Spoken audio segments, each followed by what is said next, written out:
Eh bien, nous allons partir pour cette deuxième partie qui va nous mener jusqu'à la mi-décembre. Il s'agit donc d'un parcours dans le livre prophétique de l'Apocalypse. Et j'aimerais commencer avec vous donc en consultant ces trois textes que je vous ai proposés, qui se trouvent d'ailleurs sur votre feuille de guide, Amos 3, 7. Amos chapitre 3 et le verset 7. Amos 3, verset 7. Si vous n'êtes pas très habitué avec ces livres, vous avez Daniel, Osée, Joël, Amos. Amos chapitre 3, le verset 7. Voilà ce que nous lisons. Car le Seigneur l'Éternel ne fait rien sans avoir révélé son secret à ses serviteurs, les prophètes. Il y a dans cette phrase, le Seigneur l'Éternel ne fait rien, un absolu qui a un corollaire. Rien, c'est de l'autre côté dire tout. Si l'Éternel ne fait rien sans révéler, ça veut dire donc, s'il révèle, il révèle tout, je connais tout. Est-ce que c'est possible dans la connaissance prophétique d'atteindre un tel absolu? Le Seigneur l'Éternel ne fait rien. Rien est un absolu. Mais est-ce que moi, en face, je peux avoir l'assurance de connaître tout? Ne fait rien sans avoir révélé son secret à ses serviteurs les prophètes. Je vous propose le texte suivant, 1 Corinthiens chapitre 13, versets 9-10. Un texte excellent qui nous permet de nous positionner sur le point de l'humilité. Vous comprendrez pourquoi, à moins que vous ne l'ayez déjà regardé, ou que vous connaissez le texte d'ailleurs. 1 Corinthiens chapitre 13. Si je prends à partir du verset 8, la charité ne périt jamais. Les prophéties prendront fin. Les langues cesseront. La connaissance disparaîtra. Y compris donc la connaissance prophétique disparaîtra. Verset 9. Car nous connaissons en partie et nous prophétisons en partie.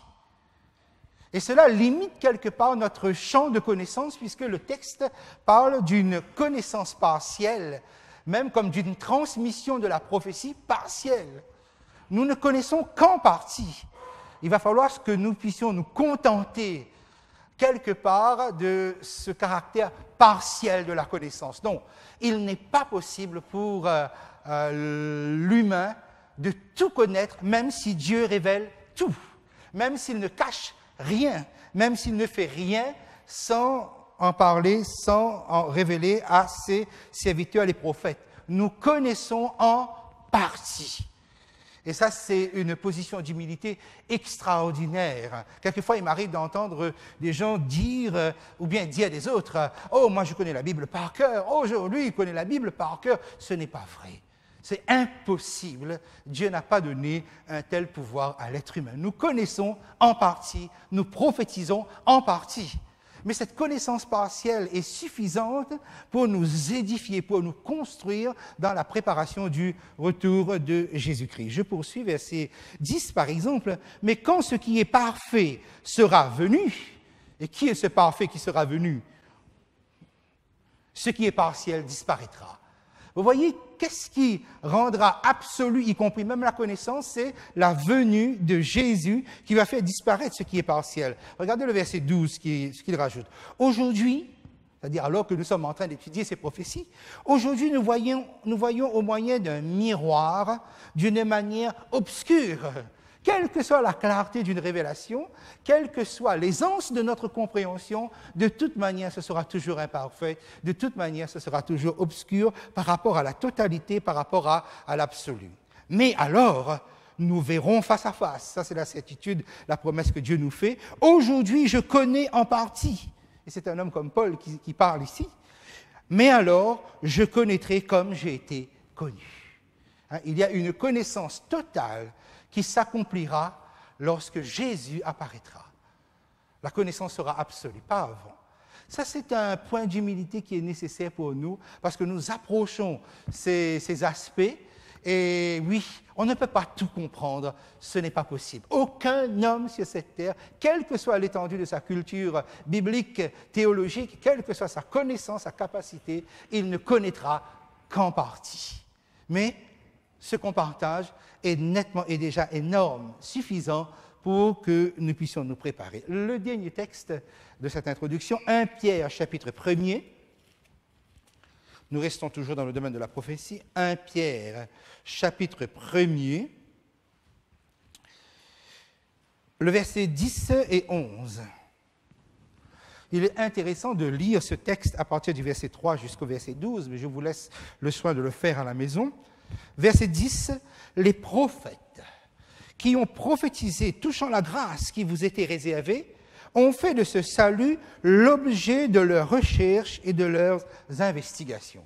C'est très intéressant lorsque nous essayons de comprendre la notion de l'inspiration, c'est que les prophètes ne se sont pas contentés de se laisser inspirer.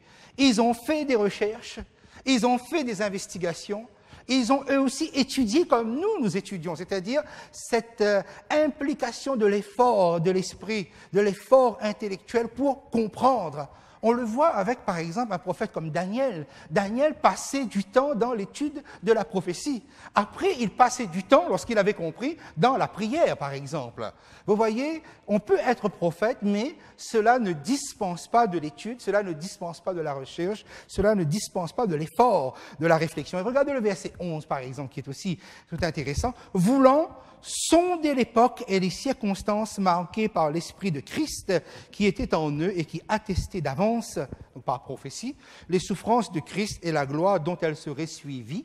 Et vous voyez, quand on parle de prophétie, on parle ici de sonder l'époque et les circonstances, c'est-à-dire de comprendre l'actualité de la parole de Dieu. Et c'est ça la prophétie. Et ce sera aussi notre exercice, une série d'exercices que nous aurons à faire, de comprendre ce qu'on appelle la vérité présente. Comment la parole de Dieu est d'actualité, comment ce qui se passe, ce qui se déroule sous nos yeux. Et dans la session d'il y a donc 15 jours, 3 semaines à peu près, donc j'ai fait quelques exemples avec vous pour que vous puissiez vous rendre compte à quel point ce qui est révélé dans cette parole est d'une exactitude historique et actuelle, étonnante, surprenante, foudroyante même, je dirais. Mais il faut sonder l'époque, il faut sonder les circonstances lorsqu'on fait des investigations. C'est cela aussi, c'est l'application, c'est de comprendre que le Dieu qui nous parle dans cette parole, c'est le Dieu de l'actualité, c'est le Dieu du temps présent, c'est le Dieu de mes préoccupations. C'est ça, l'étude de la prophétie. Voilà donc quelques versets que je voulais partager avec vous et qui me semblent importants. Donc notez ça, ressassez cela dans votre esprit, prenez du temps pour le faire. La fois passée, donc, nous sommes entrés dans le cœur du livre de l'Apocalypse et je vous avais donné ce schéma, vous l'avez dans le guide de la dernière session. Donc, ce schéma qui va du chapitre 12 et qui inclut le chapitre jusqu'au chapitre 14, incluant le chapitre 15, verset 5, et qui traduit le dernier temps de grâce pour l'humanité. Le cœur du livre de l'Apocalypse traduit dans son plan le dernier temps de grâce pour l'humanité. Le chapitre 19 parle de cette arche de l'Alliance qui apparaît, qui nous permet de nous situer dans l'époque, dans les circonstances. L'arche de l'Alliance apparaît aux yeux humains. Nous sommes donc en 1844 avec le jour des expiations. Et nous avons les chapitres 12, 13, 14 qui se structurent d'une manière claire, nette. Le chapitre 12 qui nous présente l'Église fidèle sous les traits d'une femme. En face, vous avez son adversaire, Satan, donc sous les traits du dragon. Le chapitre 13 va nous présenter les instruments que Satan va utiliser dans ce dernier temps de grâce. Et le chapitre 14 va nous montrer l'Église fidèle, cette Église qui est ici et qui va jusqu'à la fin des temps, cette Église, dans le scellement qu'elle va vivre, dans le message qu'elle prêche et dans ce Jésus qu'elle rencontre. Donc c'est vraiment l'Église finale. Avec le chapitre 14, nous avons vraiment la clôture des événements de cette terre. Le chapitre 13, où vous avez les deux instruments que Satan utilise, deux instruments qui nous sont révélés. Et là, l'actualité nous permet de pouvoir comprendre et de pouvoir mettre en harmonie la puissance politique, l'énergie, la force utilisée par l'adversaire pour que ces instruments puissent exercer leurs influences, leurs actions. Effectivement, pour la première bête, la coalition politique qui sera le bras séculier, le soutien sera l'Europe, mais l'Europe à la manière ancienne, okay?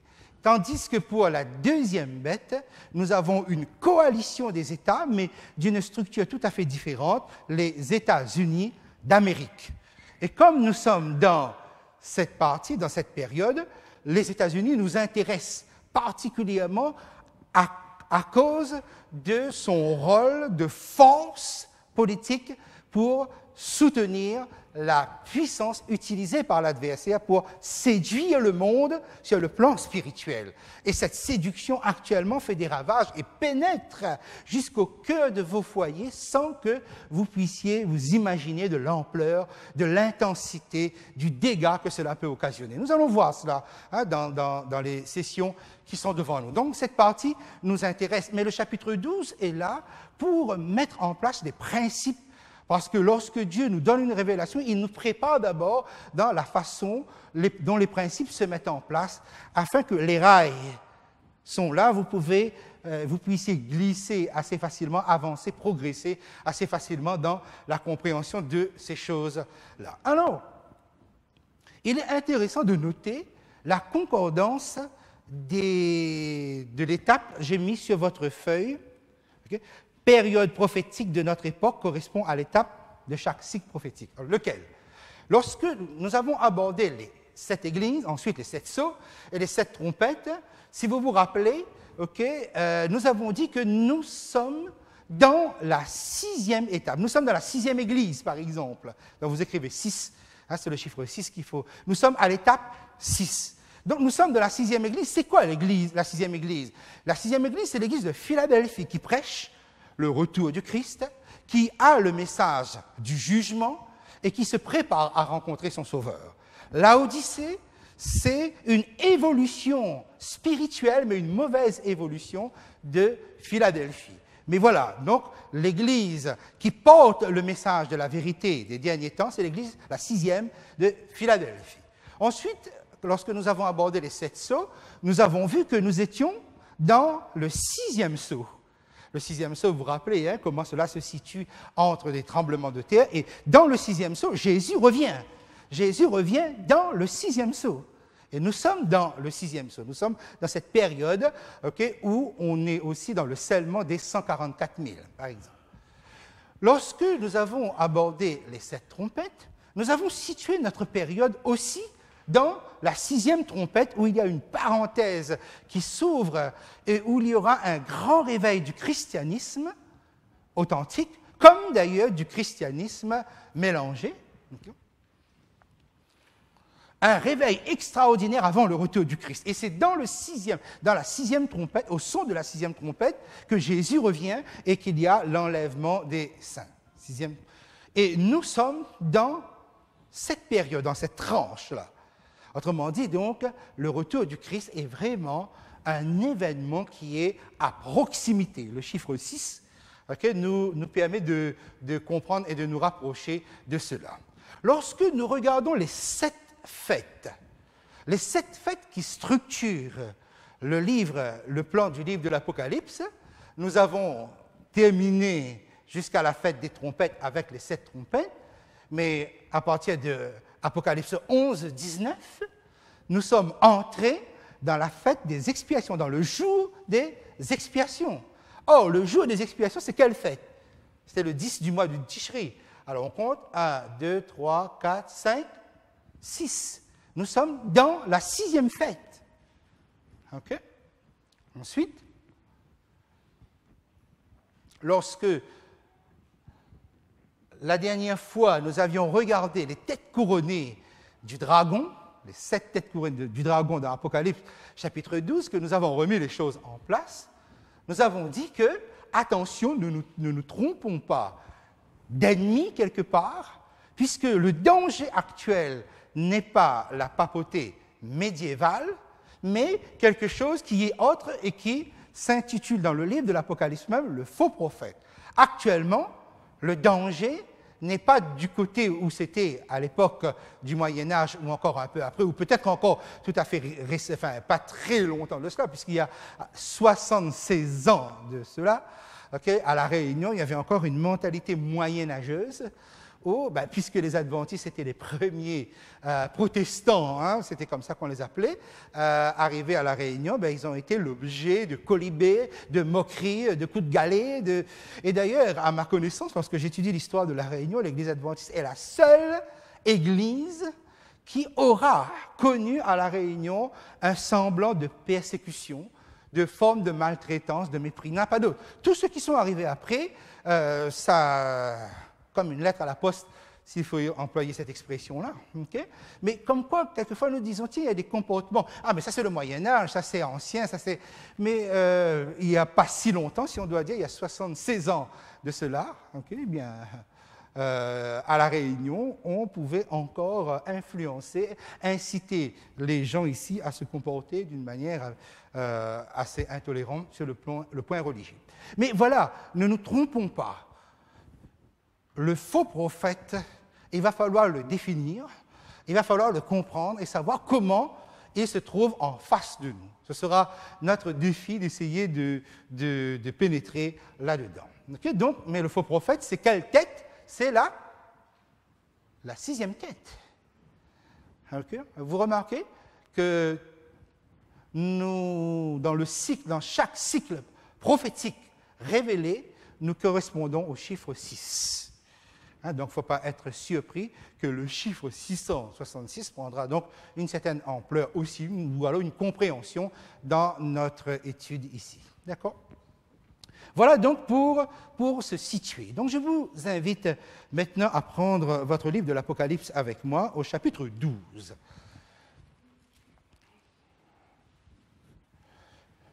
La fois passée, donc, je vous avais donné un exemple pour que vous puissiez situer l'époque qu'il faut sonder les circonstances et les époques comme les prophètes, avec justement la montée en puissance de l'influence unidirectionnelle des États-Unis. Et j'avais pris des exemples pour vous montrer à quel point, effectivement, donc, toutes les crises majeures qui déstabilisent la planète actuellement proviennent des États-Unis. C'était un exemple, j'y reviendrai justement là-dessus, et ce soir, il nous faut nous plonger un moment dans le chapitre 12 de l'Apocalypse, pour aussi que vous puissiez comprendre à quel point ce livre prophétique est aussi un livre pastoral.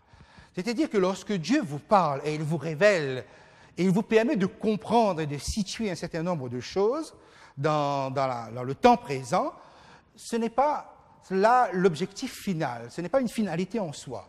L'objectif, c'est de nous préparer spirituellement, c'est de poser, de mettre en place des principes de compréhension afin que nous soyons édifiés. C'est très intéressant de voir comment le chapitre 12, tout en étant un chapitre aussi à déroulement historique, est un chapitre qui nous permet de voir comment Dieu, en même temps, nous lance des indices pour que nous soyons vigilants, parce qu'il nous faut bien des clés, il nous faut des indices pour pouvoir comprendre et pouvoir décoder certaines choses. Regardons cela. Alors, Apocalypse chapitre 12. Voilà, j'espère que vous avez votre Bible avec vous, vous allez suivre avec moi, parce qu'on va parcourir le chapitre. Verset 1er, donc, un grand signe parut dans le ciel, une femme enveloppée du soleil, la lune sous ses pieds et une couronne de 12 étoiles sur sa tête. La femme, nous avons déjà mentionné cela, symbolisme dans la parole de Dieu, Ésaïe 54, versets 5, 6, Jérémie 6, 2, 1 ou 2 Corinthiens. La femme symbolise le peuple de Dieu. dans le texte et au fur et à mesure qu'on déroule les choses, on constate à quel point, et on comprendra aussi par la suite pourquoi la femme symbolise de façon évidente, pour moi logique, le peuple de Dieu. Dans le texte qui se trouve ici, vous avez une partie qui représente Israël, par exemple le verset 2. Elle était enceinte et elle criait, étant en travail dans les douleurs de l'enfantement. Voilà, on nous positionne déjà donc dans quelle situation douloureuse elle se trouve. Et le verset 5, elle enfanta un fils qui doit paître toutes les nations avec une verge de fer.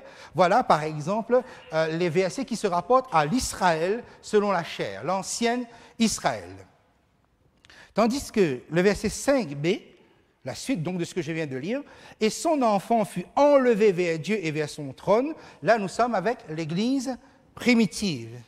Et le verset 6, par exemple, « Et la femme s'enfuit dans le désert où elle avait un lieu préparé par Dieu afin qu'elle y fût nourrie pendant 1260 jours. » Nous avons déjà eu l'occasion de voir ce type de référence, ce nombre qui est donné et qui en fait se réfère à des années, 1260 années. Ici, au verset 6, nous sommes avec l'Église du Moyen-Âge. Mais attention, quelle Église? Ici, c'est l'Église fidèle, l'Église véritable qui se cache, qui est obligée de se cacher. Voilà donc pour situer la femme et comment donc nous pouvons nous référer à des textes pour identifier cela. Maintenant, on va remonter un moment. On nous a dit qu'elle est enveloppée du soleil. Littéralement, dans le texte original, c'est écrit « ayant été revêtue », c'est-à-dire on vient de la revêtir du soleil. Qu'est-ce que cela symbolise? Deux textes que je vous ai proposés, Psaume 84, verset 12, ou Malachie 4, verset 2, où on parle du soleil de justice qui apparaîtra. Le soleil de justice, c'est qui? C'est Jésus-Christ lui-même. On parle du soleil de justice. Cette femme est revêtue de la justice de Jésus-Christ. Ensuite, on nous parle de la lune sous ses pieds. Une fois, nous avons eu l'occasion d'en parler. Le texte de Matthieu, chapitre 7, et le verset 24, Jésus dit « Si quelqu'un écoute ma parole et la met en pratique, est semblable à quelqu'un qui a bâti sa maison sur le roc. » Donc, voyez que cette femme qui est fondée, qui a pour socle la lune, nous amène à une référence, puisque l'Ancien Testament, effectivement, décrit toujours la lune comme un élément, effectivement, qui dépend du soleil, parce que la lune reflète la lumière du soleil, et si le Christ est le soleil, la lune est le reflet de ce Christ. Et qu'est-ce qui reflète le mieux le Christ, si ce n'est sa parole? Ce n'est pas pour rien, d'ailleurs, que Jésus lui-même est appelé la parole. Il personnifie, il incarne la parole. Ensuite, on nous parle d'une couronne. Cette couronne, c'est le stéphanoi. C'est la couronne de victoire. 2 Timothée 4, verset 8 est très intéressant comme texte. Je vous propose que vous puissiez donc consulter ce texte. Vous savez, la description de cette femme, ici, c'est assez étrange. On l'a décrit dans son expérience finale. Une femme justifiée et glorifiée. Car prenons par exemple la couronne. Si vous prenez le texte de Paul qui est ici, Paul dit, bon, je sais maintenant, la couronne, stéphanoi, la couronne de justice m'est réservée, et le Seigneur me la donnera en ce jour-là, non seulement à moi, mais aussi à tous ceux qui auront aimé son avènement. Quand est-ce que réellement la couronne de justice, le stéphanoi, la couronne de victoire, sera déposée sur nos têtes? Ce sera à la fin, le jour où Jésus apparaîtra. Prenons par exemple le vêtement de justice. À quel moment on va le revêtir réellement? Puisque là, on l'a pour le salut potentiellement, virtuellement, mais c'est une réalité qui nous sauve. Mais si vous allez dans Apocalypse chapitre 19, vous allez voir que c'est lors des noces de l'agneau que les enfants de Dieu sont revêtus de vêtements de fin lin. Vous voyez, lorsque nous regardons ici la situation du peuple de Dieu, le peuple de Dieu est dans son expérience finale où elle est justifiée, glorifiée, victorieuse, couronnée, Et j'ai mis ici, donc, les 12 étoiles représentent le peuple. Vous retrouverez ce texte où on fait allusion au soleil, lune, étoile, lorsque, dans la vision de Joseph, ces astres se sont prosternés devant lui. Et les autres avaient bien compris qu'il s'agissait de la famille d'Israël, la famille de Jacob, dont Joseph devait devenir l'un des sauveurs, justement, parce qu'on connaît l'expérience qui s'est passée. Alors, qu'est-ce qui est intéressant dans ce verset qui se trouve ici? Regardez bien. Nous sommes au début du chapitre. Et le début du chapitre commence de quelle façon? D'une église, d'un peuple de Dieu qui est justifié, qui est glorifié, qui est victorieux. Voilà déjà, dès le départ, comment Dieu positionne son peuple et comment vous devez vous positionner. Et cela malgré le verset 2. Donc, il y a une réalité historique, mais il y a un principe qui vous concerne. Effectivement, le verset 2, c'est quoi? C'est le peuple de Dieu qui souffre pour faire aboutir son histoire sur le Messie qui doit sortir de là. Mais n'empêche que c'est un peuple victorieux. C'est un peuple que Dieu voit déjà dans son expérience finale. Et c'est ainsi qu'il faut vous considérer, parce que ça, c'est une espérance extraordinaire. C'est que oui, peut-être qu'on nous aussi, quelque part, on est dans les douleurs de l'enfantement lorsqu'on vit spirituellement en Jésus-Christ, lorsqu'on donne spirituellement Jésus-Christ aux autres, lorsqu'on doit le transmettre, lorsqu'on doit rester fidèle. On souffre, on peut souffrir en tant que chrétien, mais regardez comment Dieu vous voit. Regardez comment Dieu voit son peuple, victorieux. Et c'est cette vocation victorieuse qui constitue un principe, quelles que soient les circonstances de votre vie, quelle que soit votre perplexité. Dites-vous que Dieu vous regarde comme victorieux, justifié, glorifié, victorieux. C'est ça votre motivation. Quelles que soient les circonstances, être victorieux ne signifie pas qu'on ne souffre pas, que tout va bien, que tout est agréable, qu'on vit un christianisme comme un long fleuve tranquille. Ce n'est pas vrai. Vous êtes victorieux. D'accord? Ça, c'est un principe qui est posé ici, parce que nous allons traverser des turbulences, non seulement dans notre étude ici en les parcourant, mais aussi dans votre vie, dans notre vie de chaque jour. Voici le premier principe qui est posé. Poursuivons. Verset 3. Donc, victorieux malgré le verset 2, malgré les douleurs possibles, malgré les souffrances possibles. Le verset 3, vous l'avez sous les yeux. Un autre signe parut encore dans le ciel, et voici, c'était un grand dragon rouge avec 7 têtes et 10 cornes, et sur ses têtes, 7 diadèmes. Qu'est-ce que vous avez ici? Vous avez le diable qui planifie ses actions. Ces actions sont planifiées dans le temps des nations jusqu'au retour de Jésus. Et vous remarquez que si Dieu a des plans en 7 parties, lui aussi, il a des plans en 7 sections. Lui aussi, il a des plans, il planifie en 7 parties. Vous voyez comment, donc, dans le grand conflit, parfois c'est difficile de dénouer. Et on peut comprendre les gens dans leur sincérité qu'ils n'arrivent pas forcément à savoir qu'est-ce qui est vrai, qu'est-ce qui est faux, qu'est-ce qui est bon, qu'est-ce qui est mal. Okay? Alors, on nous le décrit. Voici. Il est rouge. Rouge, c'est son caractère sanguinaire et meurtrier. Toutes ces actions, doivent, quelque part, ne tiennent pas compte de la pitié et de la miséricorde. Ça n'existe pas. Ensuite, les 7 têtes couronnées que nous avions vues, parcourues la dernière fois et qui se retrouvent sur votre guide précédent, ce sont les puissances successives qu'il va utiliser à son service, depuis Babylone jusqu'à Babylone la Grande. Depuis Babylone, l'Empire universel en 6e siècle avant Jésus, jusqu'à le retour de Jésus, juste avant Babylone la Grande. Vous avez là donc 7 puissances qui sont successivement dans l'histoire à son service. Et ensuite, vous avez les 10 cornes. Les 10 cornes qui sont sur la tête du dragon ne sont pas couronnées, donc ne sont pas en service. Ils ne l'utilisent pas directement. Les 10 cornes qui sont là vont être utilisées par une des têtes couronnées parmi les 7 qui sont dans la ligne au-dessus.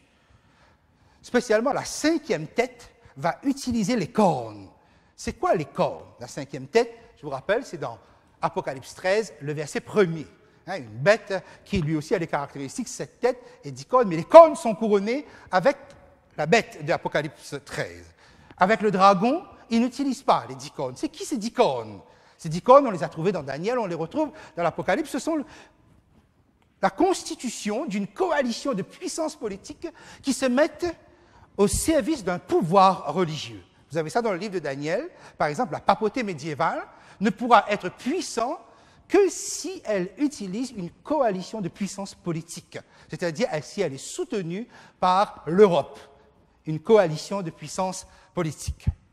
Vous voyez? Donc, les 10 cornes vont être utilisées par la 5e tête couronnée. Pourquoi? Les 4 premiers n'ont pas besoin. Ils sont eux-mêmes des puissances politiques. Appelez-moi les 4 premiers. Alors, je vous donne le premier. Babylone, ensuite, Mèdes et Perses, Grèce, Rome. Ils sont eux-mêmes des puissances politiques. Mais la puissance qui vient, la petite corne, n'est pas politique, mais religieuse. Donc, elle a besoin de cette coalition, elle a besoin de ces 10 cornes. Mais là, un principe se pose. C'est quoi? Dans le Moyen-Âge, la papauté médiévale a utilisé une coalition, un ensemble d'États puissants réunis à son service. Apocalypse 17, ça va recommencer, ça va revenir. Donc, il va aussi utiliser ça. Mais actuellement, c'est intéressant, regardez bien, ce n'est plus l'Europe qui est le bras séculier d'une puissance religieuse. Ce sont les États-Unis. Et c'est quoi les États-Unis? C'est une coalition d'États. C'est un ensemble d'États. Il y a bien un État fédéral et puis un ensemble d'États. Et ce sont les États-Unis qui apportent leur soutien à un pouvoir religieux moins visible, mais tout aussi destructeur et efficace. Je vous dirai par la suite pourquoi je vous dis destructeur et efficace, qu'on appelle le faux prophète, désigné comme étant le faux prophète. Voilà un principe. Écoutez bien. Une puissance, un pouvoir religieux menaçant, puisque rouge, le dragon est rouge, donc tout ce à qui il donne sa puissance va revêtir son caractère. Un pouvoir religieux menaçant ne peut être que soutenu politiquement par une coalition de puissances politiques.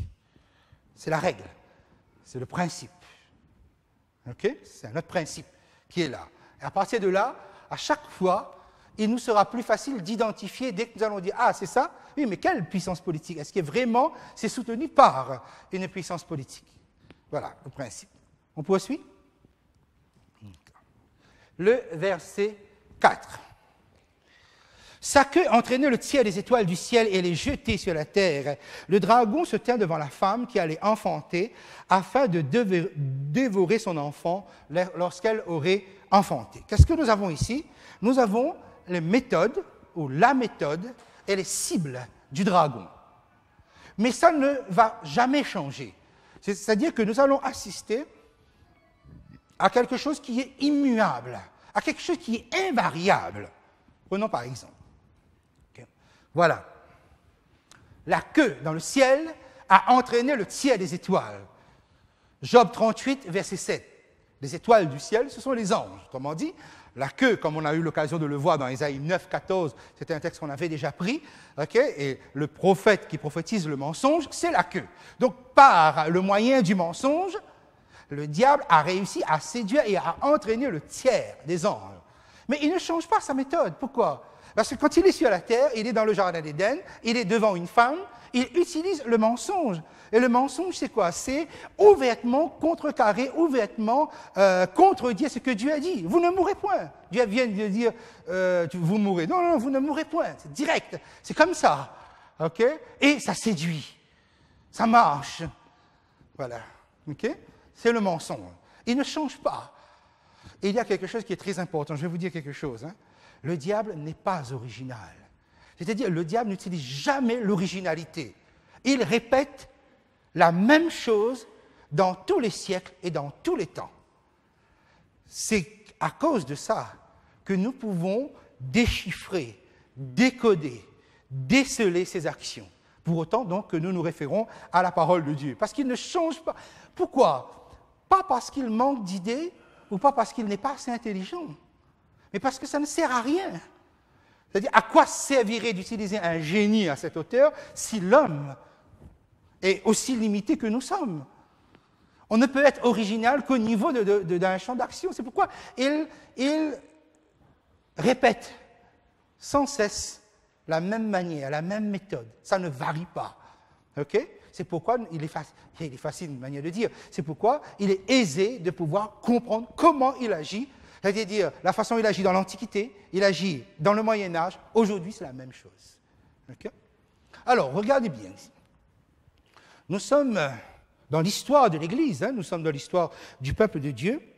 Et le texte nous dit, il se tient devant la femme. L'agressivité envers le peuple de Dieu. Ce sera toujours ainsi. Ça ne changera jamais. Okay? S'il y a quelque chose qui le dérange sur cette terre, c'est vous. C'est votre désir, votre envie, votre besoin vital de vouloir connaître ces choses-là, de vouloir adhérer à ces choses-là. Ça le dérange. La parole de Dieu le dérange et votre adhésion fidèle à cette parole le dérange. Donc, une agressivité. Ça ne change pas, ça va toujours rester. Ensuite, il se tient devant la femme afin de dévorer le Fils. Le Fils, c'est Jésus. Ça veut dire quoi? Dévorer le Fils. Dévorer le Fils, c'est dévorer là où il le peut. C'est-à-dire, surtout, affaiblir l'impact des actions puissantes de Christ. Voilà, ces trois actions, ces trois piliers sont aussi simples.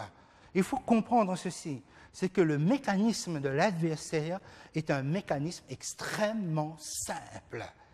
De toute façon, nous aurions été bien embêtés si, par exemple, les prophéties ou les révélations de la parole de Dieu ressemblaient à des prophéties comme celle de la prophétie de Maïa ou de multiples autres qui existent, parce que ce sont des prophéties extrêmement compliquées. On ne peut pas suivre. D'ailleurs, on ne peut même pas être sauvé. C'est une fatalité. C'est comme ça. La planète Nibiru va entrer en contact avec une autre planète, ça va exploser, vous allez exploser. Que vous fassiez bien, que vous fassiez mal, c'est la fatalité. C'est comme ça, vous ne pouvez rien changer. Oui? Mais quelle espérance extraordinaire on a dans la parole de Dieu, justement. Vous voyez? Donc, pensez bien que Dieu ne nous met pas dans des situations compliquées au point que nous ne puissions pas comprendre ce qui se passe. Donc, voici méthode et cible qui restent invariables au niveau de l'adversaire. Ça, c'est un principe, c'est le principe numéro 3. Ensuite, le verset 5. Le verset 5. Elle enfanta un fils qui doit paître toutes les nations avec une verge de fer, et son enfant fut enlevé vers Dieu et vers son trône. Voici donc l'action de Christ les actions de Christ sur lesquelles le diable va se focaliser. C'est-à-dire qu'il va se concentrer, il va les étudier. Il a besoin d'un modèle. Et le modèle, il ne va pas le puiser bien loin, puisque Christ, c'est son adversaire, c'est Christ qu'il doit dévorer, c'est Christ qu'il veut dévorer, donc ce sont les actions de Christ qu'il faut considérer. Considérer cela donc comme modèle.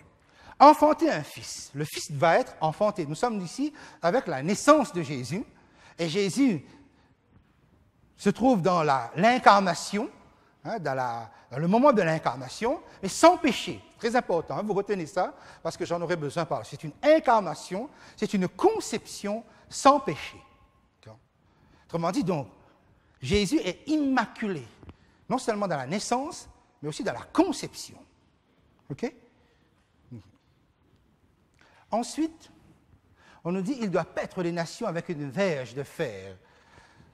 Lorsque nous regardons cette action de Christ, nous voyons que l'engendrement de Jésus suit immédiatement la royauté terrestre qui le reprend. Comme si quelque part, en venant dans le monde, il va obtenir le droit légitime de pouvoir reprendre la royauté terrestre. Et le texte de Psaume 2, ce n'est pas la première fois que je le cite ici, je vous recommande de pouvoir le lire parce que vous allez voir dans le Psaume 2 combien effectivement le Père remet la royauté du monde, et avec cette phrase « paître les nations avec verge de fer », dans la main du Fils. Il retrouve la royauté. D'accord? Ensuite, le texte nous dit « il est enlevé vers Dieu ». L'action est verticale, c'est l'ascension de Jésus. On s'attendait à avoir une action horizontale. Si Jésus est venu et que par sa mort, parce que c'est effectivement par sa mort qu'il triomphe de la croix, si on regarde Colossiens chapitre 2, verset 15 par exemple, à la croix, Jésus a triomphé de toutes les autorités, de toutes les dominations, triomphé publiquement. Tout le monde voit comment par sa mort, il y a une véritable puissance qui lui donne toute domination et toute victoire. On s'attendait à ce que Christ règne immédiatement puisqu'il reprend la royauté, puisque sa mort, sans péché, il porte les péchés, mais il est sans péché, sacrifice parfait, sacrifice complet. On s'attendait à ce qu'il exerce cette action horizontale. Non, il a une action verticale. Il monte. Et qu'est-ce qu'il va faire en montant? Qu'est-ce qu'il va faire? Il va intercéder. Il monte pour l'intercession. Il monte alors qu'il a droit à la royauté, il passe à la prêtrise. Et nous avons eu l'occasion déjà de voir ou d'essayer de comprendre pourquoi. Okay? Il monte vers le trône et auprès du trône, nous avons cette action de l'intercession. Lorsque nous avons vu ce schéma il y a quelque temps de cela, okay, je vous rappelle que le peuplement du royaume des cieux se fait par nouvelle naissance. Il est vrai que nous passons tous par la naissance biologique, et avant que le péché ne vienne sur la terre devait être peuplée par naissance biologique. Tout ce qui venait au monde, il venait et il devenait un citoyen de la planète Terre. Et il est sûr et certain que Dieu aurait, tôt ou tard, arrêté le nombre, parce que la Terre ne peut pas contenir un nombre infini. Quel nombre Dieu avait en tête? Ça, Dieu l'avait gardé pour lui. Dieu ne change pas avec la rédemption, Dieu ne change pas son plan. Le nombre sera le même. Seulement, il faudra passer par naissance spirituelle, c'est-à-dire la seconde naissance. Il faut passer par la conversion. Qu'est-ce que Jésus est allé faire en montant? C'est-à-dire en allant dans l'action verticale et céleste. Il est allé pour peupler le royaume de Dieu, c'est-à-dire pour rendre possible et accessible votre entrée dans le royaume des cieux. C'est-à-dire, donc, son œuvre se poursuit. Il ne prend pas la royauté terrestre, même s'il est le seul à avoir légitimement droit. Il ne le prend pas. Il constitue cette population du royaume des cieux. C'est pour ça qu'il est allé dans la prêtrise et pas dans la royauté. Donc, si nous sommes ici, nous avons quelque chose de très intéressant. Regardez bien ce que vous avez ici. L'Europe des nations, ça c'est une parenthèse que je vais refermer tout de suite. L'Europe des nations, c'est-à-dire l'Union européenne moderne, actuelle, s'est placée sous le patronage de symboles qui se trouvent dans Apocalypse 12. Et j'ai, la dernière fois, fait allusion, n'est-ce pas, avec ce drapeau bleu et cette couronne de 12 étoiles que vous avez ici. C'est ça, là. Ça vient de là, une femme avec la couronne de 12 étoiles. C'est ça qui va inspirer de l'imagerie de Marie, justement. Et vous savez,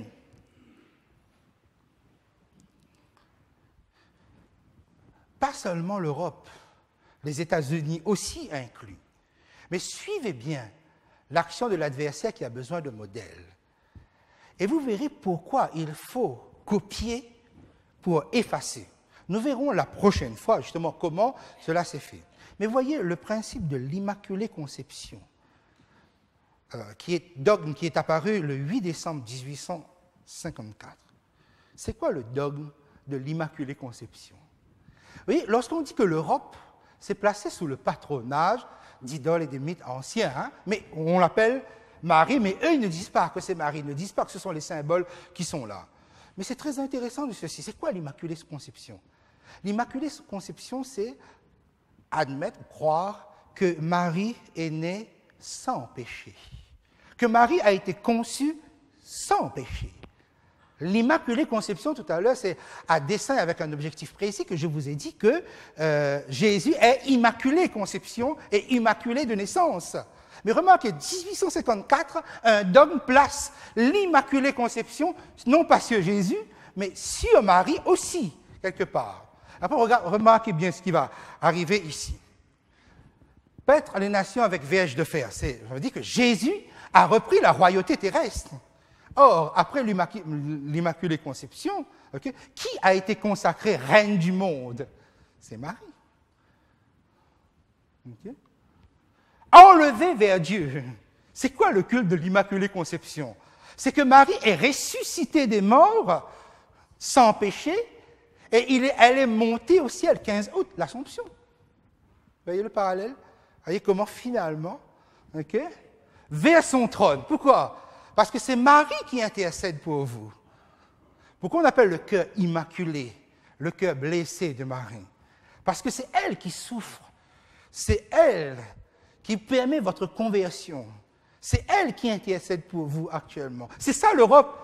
Et c'est assez quand même intéressant de dire que l'Europe, eux, ils ne savent pas. Tout ça, c'est un fait inconscient, mais il y a une formidable mystification.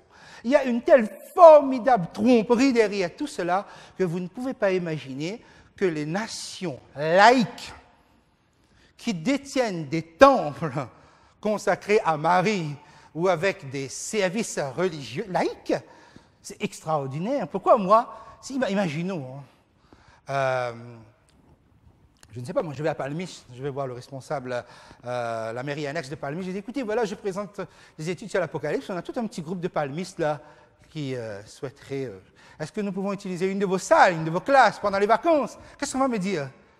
Laïcité. Je ne peux pas, désolé. C'est extraordinaire que des salles du Parlement européen à Bruxelles puissent servir pour des cultes religieux, puissent servir pour la prière, par exemple. Okay? Donc, essayez de bien comprendre. Qu'est-ce qui se passe? Regardez bien. Il y a eu un mouvement dans le temps. J'ai dit qu'à partir de 1854, c'était exactement 10 ans après 1844, le moment où 1844, où le retour de Jésus est prêché, peut-être avec une force jamais égalée jusqu'à présent, pour pousser les gens à se préparer. Mais dites-moi, 10 ans après, okay, dès lors que vous mettez en place un dogme qui pousse Jésus sur le côté et qui met quelqu'un d'autre, une autre puissance en place, et que surtout, cette puissance-là, on peut recenser au moins peut-être entre 21 et 25 000 apparitions. Le monde a été habitué aux apparitions de Marie. Et les apparitions de Marie vont jusqu'en Extrême-Orient, il faut le savoir, jusqu'au Japon ou ailleurs. Okay, ce n'est pas seulement dans les pays européens. Le monde s'est habitué. Alors dites-moi, quel est l'objectif de cela? Est-ce que Jésus vous manque? Les gens, Jésus ne leur manque pas. Pourquoi? Parce qu'il y a eu une substitution. Parce qu'il y a quelqu'un qui occupe cette place. Vous préparez-vous à l'apparition de Jésus? On est habitué aux apparitions de Marie. Donc, au fond, toute cette mystification que je viens de vous tracer très rapidement à travers la structure que vous voyez là, qui fait que le diable va utiliser un modèle pour faire que le monde se trouve non pas en manque de Jésus, puisque le culte le plus populaire qui existe, c'est bien le culte de Marie. Okay? Donc les gens, Jésus ne leur manque pas, parce que tout a été refondu, tout a été restructuré, tout a été reformaté différemment. Okay? Donc, il est essentiel de comprendre, c'était un exemple, parenthèse que je referme, lorsque nous disons, voilà, le diable a besoin d'un modèle, ne croyez pas qu'il va chercher bien loin son modèle. Voilà, il est là le modèle. Okay? Il faut l'inventer, on l'invente. Mais il ne l'invente pas. En réalité, le culte de la Vierge et de l'enfant vient de Babylone. Il y avait la Madone de Babylone qui tenait un enfant. C'était Sémiramis qui tenait Dagon dans ses bras. Sémiramis n'était pas la reine du ciel. Dagon était la divinité. Mais au fur et à mesure, il y a eu une évolution dans Babylone, la Babylone antique. C'est qu'on s'est dit, si cette femme a enfanté un Dieu, donc elle est elle-même Dieu. Vous voyez comment ça s'est transposé sur Marie? C'est-à-dire le culte de la Vierge et de l'enfant vient de là. C'est-à-dire qu'à force de viser le bébé, on se dit, mais celle qui la tient n'est pas simplement un socle, c'est aussi une puissance. C'est comme ça donc que le culte et les gens pensant pouvoir adorer l'enfant Jésus ou la Vierge Marie sont tout à fait en train d'adorer autre chose. Mais le diable, je vous dis, il n'a rien inventer ou imaginer de nouveau, parce que tout ça, c'est bien le fruit de ce qu'il a conçu. Mais il prend dans l'antique Babylone. Voilà pourquoi vous retrouvez dans le livre de l'Apocalypse, à la fin, tout ça. Mes amis, tout ce qui aujourd'hui fait rire les grands de ce monde, demain, ils sont obligés de donner la main et se prosterner devant. Vous allez voir. Ce n'est même pas une prophétie, c'est une réalité déjà qui se pose comme cela. Okay? Donc, voilà un exemple pour vous dire comment Dieu, il vous fait comprendre que le diable a besoin de modèles. Et regardez bien, vous allez voir pourquoi les gens dans ce monde ne se préparent pas au retour de Jésus. À cause du nombre trop grand des apparitions de Marie. C'est Marie qui apparaît. Vous voyez, c'est elle qui se présente comme la reine de ce monde. Et combien de fois le Vatican, effectivement, n'aura pas consacré Marie, reine du ciel et reine du monde. Voilà donc, voilà, verset 6. Nous venons de poser un principe, ok?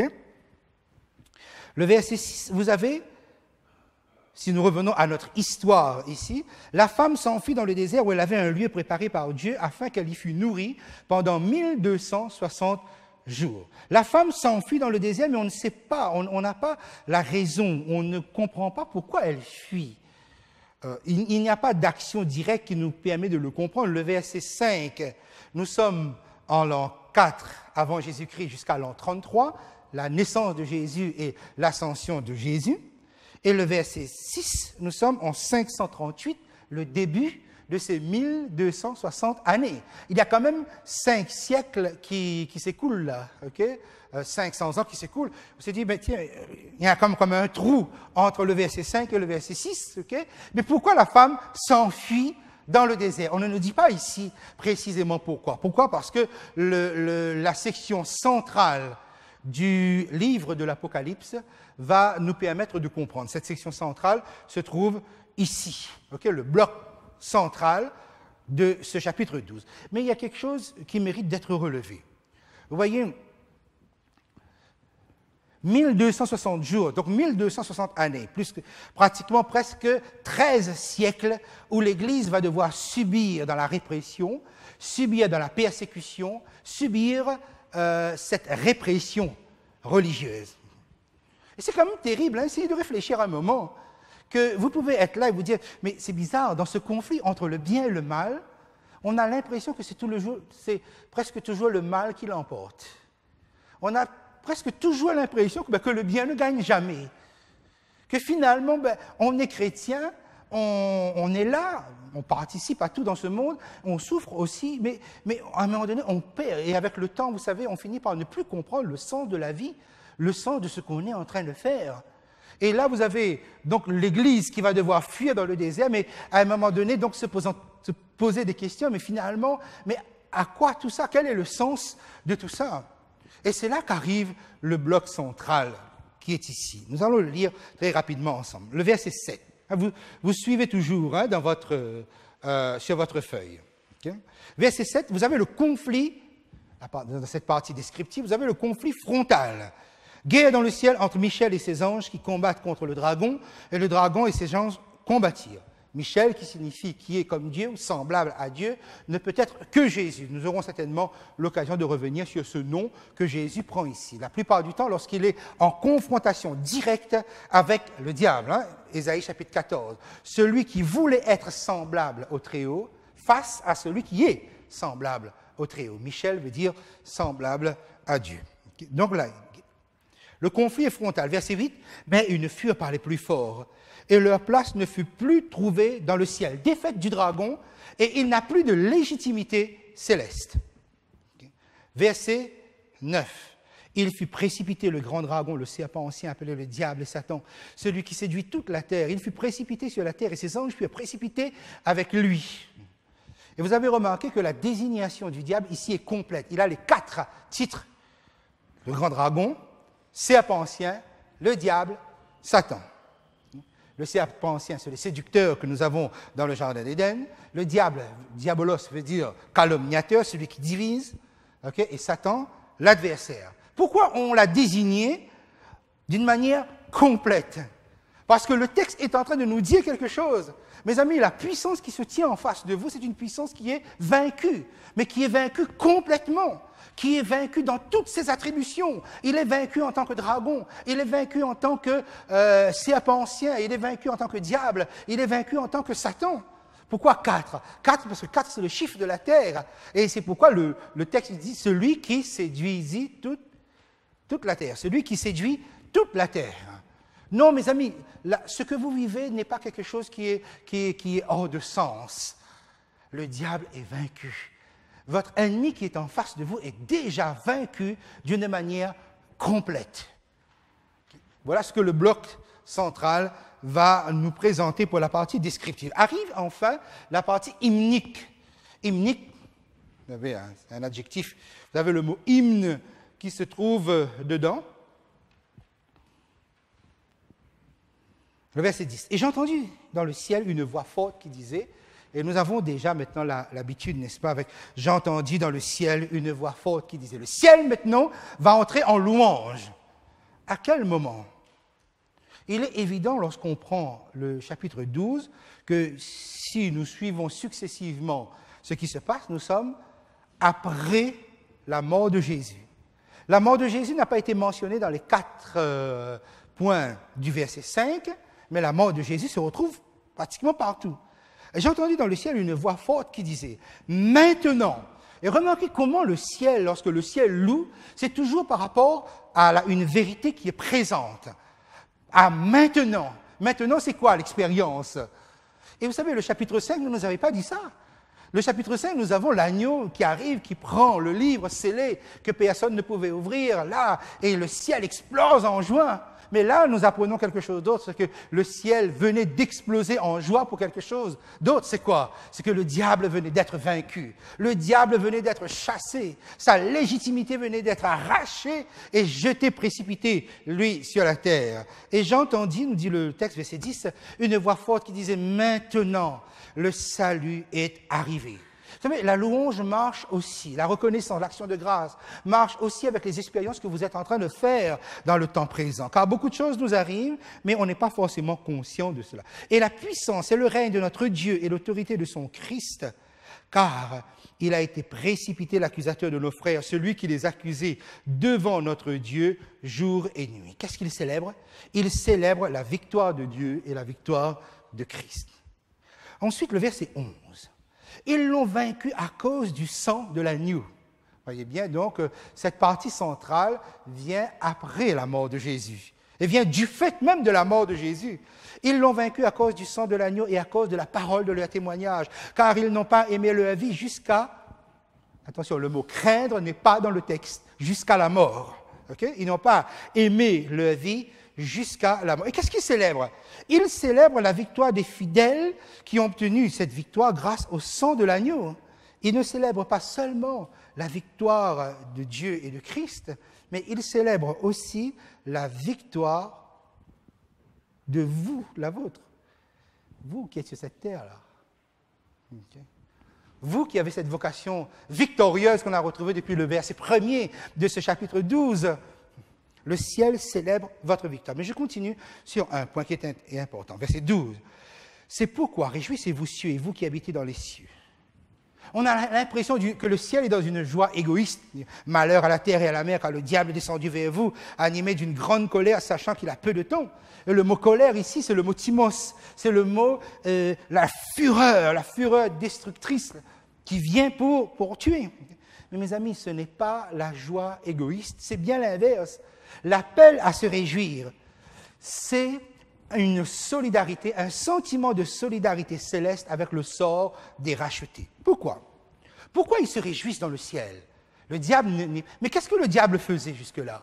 Qu'est-ce qu'il pouvait faire? Parce qu'il avait encore le droit à l'autorisation, on le voit dans le livre de Job. Il vient là, il parle, il argumente, il dispute, il discute. Qu'est-ce qu'il faisait là? Ben, le texte vient nous le dire. Qu'est-ce qu'il faisait là nuit et jour? Oui, il accusait.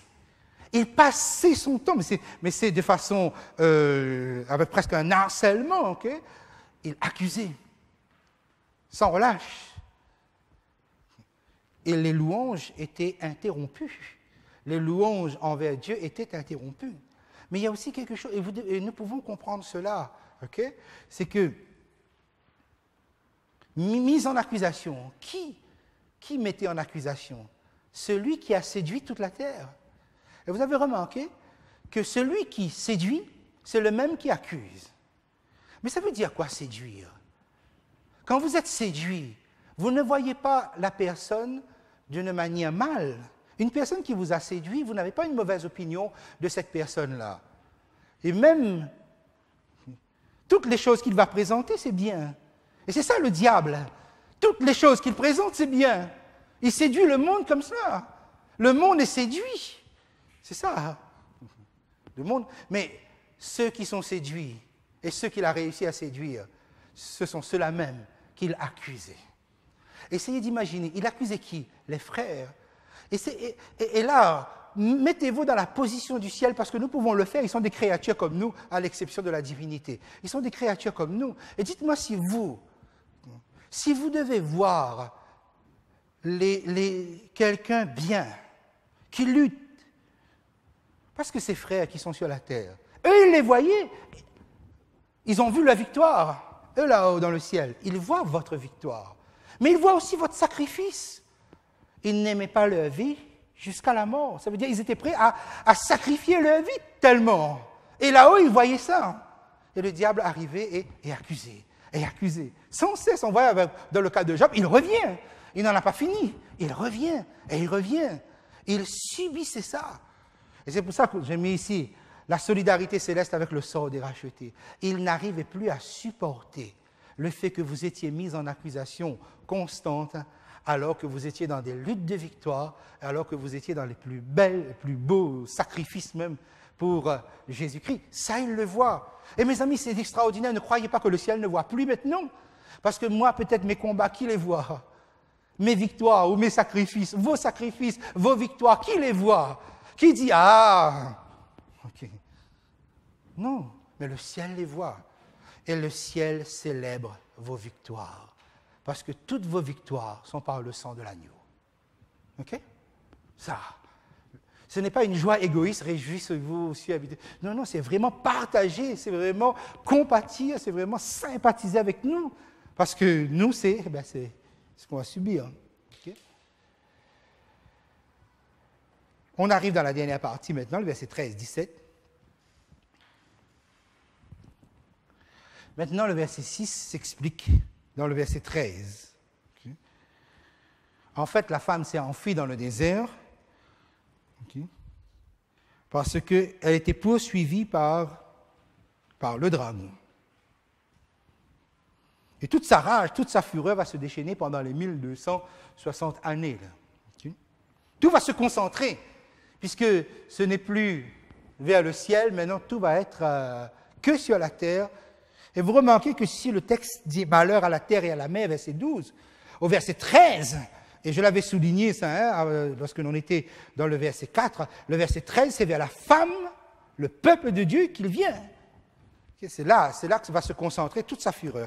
Et le verset 14, vous voyez sous les yeux, « Et les deux ailes du grand aigle furent données à la femme afin qu'elle s'envolât au désert vers son lieu où elle est nourrie un temps des temps et la moitié d'un temps. » Et nous retrouvons les 1260 années du livre de Daniel ou du verset 6 qui avait été mentionné. Et qu'est-ce que nous apprenons ici dans l'histoire? Dans l'histoire, durant le Moyen-Âge, les vrais enfants de Dieu ont pu survivre grâce aux interventions puissantes de Dieu. C'était une survie miraculeuse.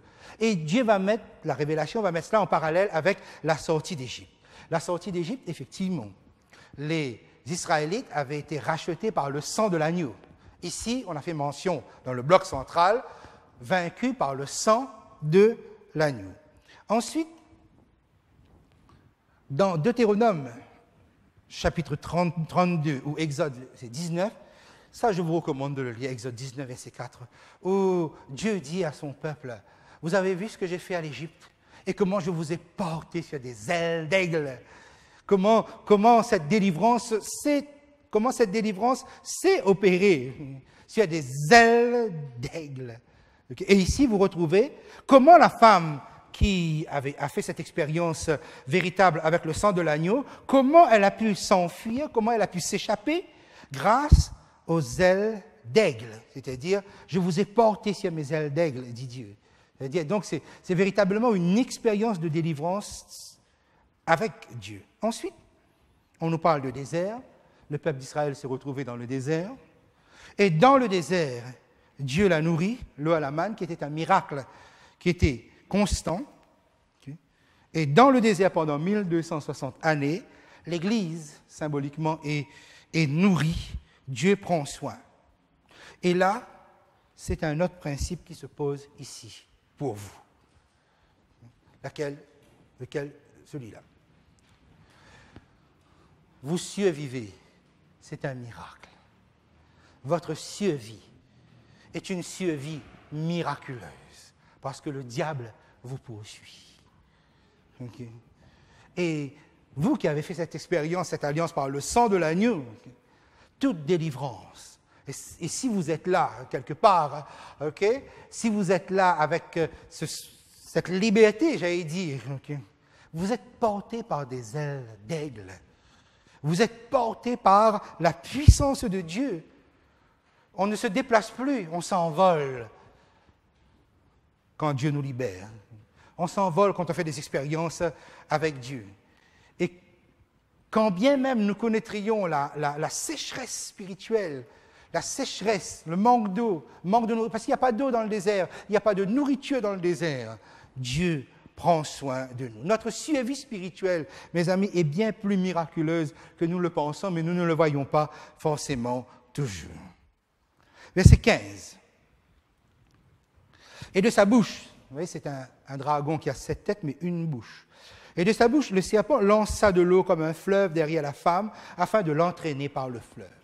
L'eau, ou le fleuve, dans Apocalypse, toujours chapitre 17, verset 15, représente l'ensemble des nations, okay, que la papauté médiévale envoyait pour persécuter les enfants de Dieu dans cette période du Moyen-Âge. C'est cette coalition de l'Europe ancienne.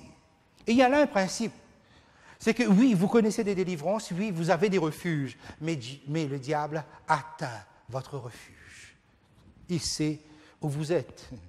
Mais quand bien même, et c'est là qui est extraordinaire, hein, donc je passe au diapo suivant si vous êtes prêts, ok, c'est que même si Dieu est votre refuge et que le diable vous atteint, c'est-à-dire il lance avec tous ses moyens, que fait Dieu? Verset 16. Et la terre secourut la femme, et la terre ouvrit sa bouche, et elle engloutit le fleuve que le dragon avait lancé de sa bouche. Historiquement, lorsque tous ces chrétiens authentiques d'Europe avaient été persécutés, où est-ce qu'ils ont trouvé refuge? Ils ont trouvé refuge sur un élément bienveillant, un nouveau lieu de refuge que Dieu avait préparé. Effectivement, on a eu l'occasion d'en parler en 1620, comment les puritains sont allés installer sur la côte est de l'Amérique du Nord. Et là, l'eau, c'est-à-dire les nations européennes, ne pouvaient plus les atteindre. Les puritains avaient fui justement la persécution anglicane. Principe pour vous, même si le diable atteint votre refuge, Dieu a un autre refuge. Dieu est votre secours. Ça, c'est le principe qui se pose dans l'histoire, mais qui se pose aussi pour vous. Et dernier principe, se trouve dans le verset 17, et le dragon fut irrité. Mais ici, ce n'est pas le mot timos qui est utilisé, le mot colère, c'est le mot orgué. Ça surprend, parce que la plupart du temps, orgué est une colère qui n'a pas d'effet puissant. Et peut-être est-ce là aussi la situation où il se trouve, car même s'il a obtenu quelques victoires et que de cette femme il ne reste plus qu'un reste, il s'en alla faire la guerre au reste de sa postérité, mais avec quelle efficacité? Quand votre colère est une colère timos, l'autre peut être détruit, mais quand votre colère est réduite à être une colère orguée, c'est une colère pratiquement impuissante. Autrement dit, si le diable vous attaque, vous qui, et c'est là, ok, cette guerre que nous avons, ne l'oubliez pas. Le reste, c'est quoi le reste? Le reste garde à ceux qui gardent les commandements de Dieu et qui ont le témoignage de Jésus. Donc, fidélité au commandement de Dieu, fidélité à l'esprit du vrai prophétisme. C'est ça, le reste. N'oubliez jamais. Okay? Historiquement, ça, c'est notre période, l'Église du reste, avec fidélité au commandement de Dieu, fidélité à l'esprit du vrai prophétisme. Mais n'oubliez pas ceci,